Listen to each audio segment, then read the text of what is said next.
Well, China's made significant strides when it comes to the Sustainable Development Goals.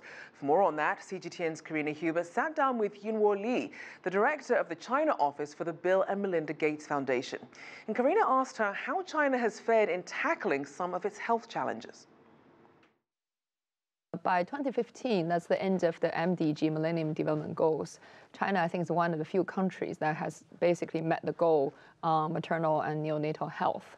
And I think since then, China has continued to make progress in further reducing the inequality or the gap within the country in achieving those goals. 30 years ago, women in rural China were twice as likely to die in childbirth than they were in cities. How did China achieve and accomplish that goal? Yeah. Well, we do think it's a remarkable accomplishment, first of all, because if you think about it, China is a country with like 1.3 billion people, right? So there's vast countryside and rural areas. So one of the indicators for basically reducing maternal mortality was, how many women or what percentage of women can deliver in the health facility versus at home. That is the biggest driver for some of the higher rates because, the more rural you are, the harder it is for you to get to a health facility.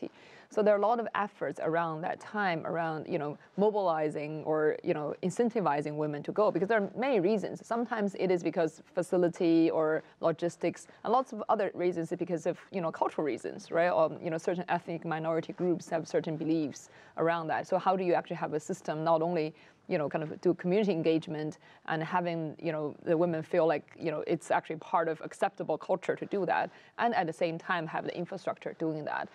Infrastructure, of course, is a bigger part, and there's where the most investment came in and most sort of the system building came in. But the cultural part is quite interesting as well. I think sometimes people outside of China has this misperception, like as if China is this sort of a top-down system. Once you say something, people will do it. But actually, it's far more complex than that, right? So I remember there was one example they used is that, they were trying to use health workers to do the mobilization. But it turned out it's quite difficult because if people view health workers as sort of foreigners, right? So like, you come to our village, I don't really know you, why would I listen to you? So they basically start to use local sort of grandmas, right? So who actually are in the village and have them converted. And so like for them to believe it's actually good for the health of the women and for the children. And at the same time, they have an incentive system where, the more they can convince the women to go to the hospital, they actually get paid. So in a way, yeah, and of course, it's all part of the budget for the system. So in a way, that whole system kind of worked quite well. So it's being convinced and supported by the elderly in their own village. At the same time, there are actually, like economic benefit. So education is obviously critical and really at a grassroots level. Absolutely. Getting the community invested in this and understanding why it's important to say go to a facility. Absolutely. The Gates Foundation really believes that it's important to invest in primary care. Why is primary care so important? Primary care especially is important for the most vulnerable because that's their first line of interface with the health system, right? So when you have any need or any healthcare condition, that's where you go seek care. And especially in, I guess in most developing countries, that's also the most fragile part because you really need the healthcare system or primary healthcare system to function at the very terminal, in the very villages around, usually kind of hard to access areas. So that's why usually, those are the weakest part and those are the most important. And therefore, the foundation put a lot of emphasis on that. China is also projected to eliminate malaria. The World Health Organization next year will say that China is malaria-free. It used to be a big problem in China. What did they do to tackle that problem?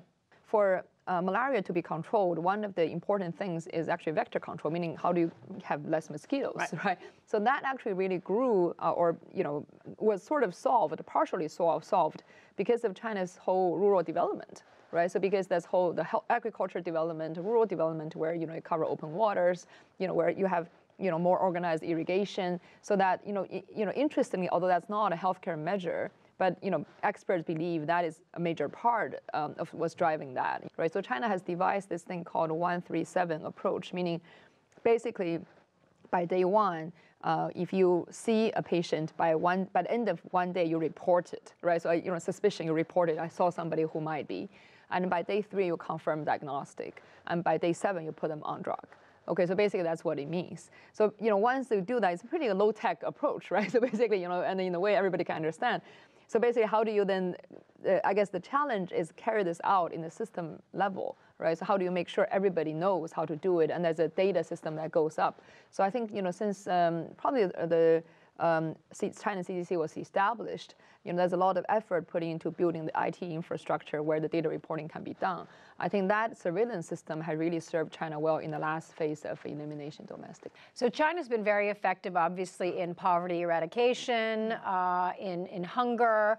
But what would you say of the 17 Sustainable Development Goals remains China's biggest problem right now?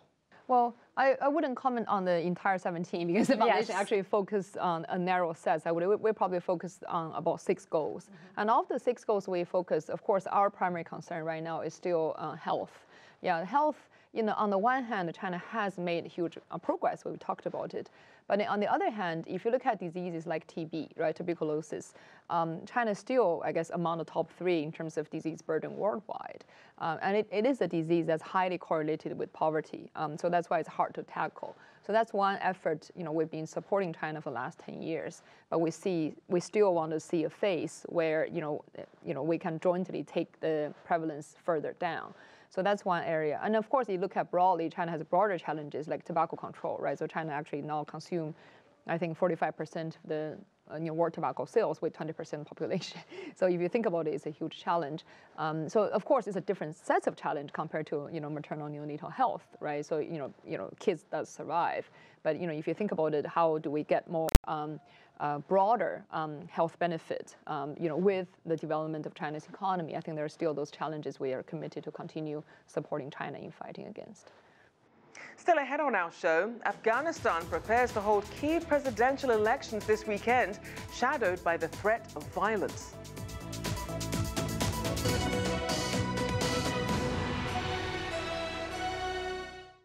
The world economy as we know it is about to change.